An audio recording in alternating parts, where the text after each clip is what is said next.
فألقاها فإذا هي حية تسعى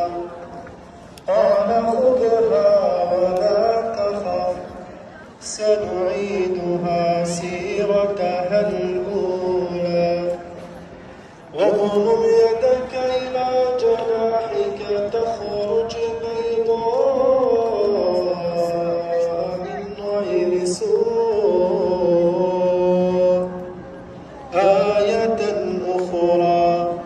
لنريك من آياتنا الكبرى اذهب إلى فرعون إنه طغى قال رب اشرح لي صدري ويسر لي أمري